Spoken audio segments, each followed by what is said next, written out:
నమస్తే, welcome to Telugu రాజ్యం political updates. Sponsored by EIPL corner stone.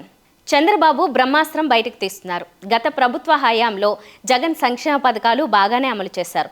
Covid వంటి కష్టకాలంలోనూ commitment miss అవ్వకుండా డీబీటీలు అందించారు. అయితే అంతకంటే ఎక్కువ సంక్షేమ పథకాలు ఇస్తామని కూటమి రంగంలోకి దిగింది. ప్రధానంగా సూపర్ 6 అంటూ చంద్రబాబు తెరపైకి తెచ్చిన పథకాలకు ముఖ్యంగా మహిళా లోకం బ్రహ్మరథం పట్టింది. ఫలితంగా కూటమి అధికారంలోకి వచ్చింది. మరి చంద్రబాబు చెప్పిన సూపర్ 6 పథకాల అమలుపై ప్రస్తుత కూటమి ప్రభుత్వం ఏమాత్రం మాట్లాడడం లేదనే చెప్పుకోవాలి.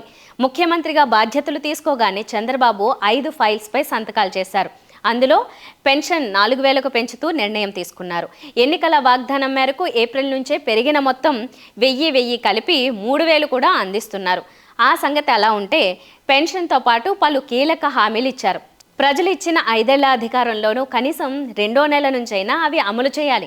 2014-19 సమయంలో చివరాఖరున నిరుద్యోగ భృతి ఇచ్చినట్లు చేస్తామంటే ఈసారి పరిస్థితులు తలకిందులయ్యే ప్రమాదం ఉంది. పైగా అటు పవన్ పొలిటికల్ కెరీర్ ఏ రేంజ్లో ఉంటుందనేది ఈ 5 ఏళ్ల చంద్రబాబు పాలనపైనే ఆధారపడి ఉంటుందనేది తెలిసిన విషయమే. మరి ఈ సమయంలో మహిళలకు ఆర్టీసీ బస్సులు ఉచిత ప్రయాణం, సంవత్సరానికి 3 గ్యాస్ సిలిండర్లు ఉచితం, 18 ఏళ్లు దాటిన మహిళలకు నెలకు 1,500, నిరుద్యోగ భృతి 3,000 ఇస్తారని ప్రజలు తీవ్ర ఆశలు పెట్టుకుంటున్నారు. జగన్ అధికారంలో ఉంటే అమ్మ ఒడి, రైతు భరోసా వంటివి ఇప్పటికే అంది ఉండేవనే కామెంట్లు గ్రామీణ ప్రాంతాల్లో అప్పుడే మొదలైపోయాయి. గత 5 ఏళ్లు ఈ విధానానికి అలవాటు పడిపోయారు. డేట్ మారకుండా జగన్ డీబీటీల రూపంలో డబ్బులు అందించేవారు.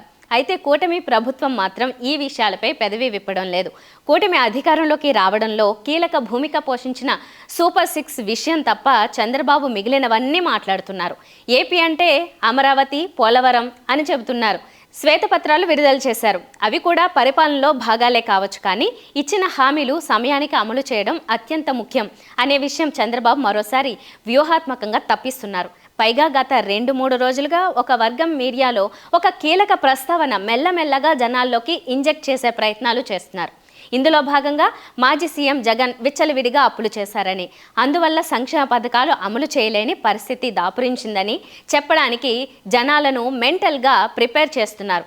అంటే నేరం జగన్పై వేసి తమ చేతకానితనాన్ని కప్పిపుచ్చుకునే ప్రయత్నానికి పునాదులు మొదలైపోయాయన్నమాట. మరి సంక్షేమ పథకాల అమలు ఆల్మోస్ట్ సాధ్యం కాదని, ఉన్న డబ్బులన్నీ జీతాలు, పెన్షన్లు, అమరావతి, పోలవరంలకు మాత్రమే పెట్టే ఆలోచనలు చేస్తున్నారని వినిపిస్తున్న కామెంట్లను ప్రజలు ఎలా రిసీవ్ చేసుకుంటారనేది వేచి చూడాలి. నిజంగానే చంద్రబాబు జూలై నుంచే సూపర్ 6 సంక్షేమ పథకాలు అమలు చేయని పక్షంలో జనాలు ఎలా రియాక్ట్ అవుతారనేది వేచి చూడాలి. Please do subscribe to Telugu Rajyam channel. Please do subscribe to Telugu Rajyam channel. Please do subscribe to Telugu Rajyam channel. Hi అండి, నేను మీ ఆర్పీని, నెల్లూరు పెద్దారెడ్డి చేపల పులుసు ఓనర్ని. మీరు తెలుగు రాజ్యం అనే ఈ యూట్యూబ్ ఛానల్ సబ్స్క్రైబ్ చేసుకుని మంచి మంచి వీడియోలతో వస్తారు. Thank you so much. Hi people, I'm Sonakshi Verma and you please watch Telugu Rajyam and please subscribe to the channel.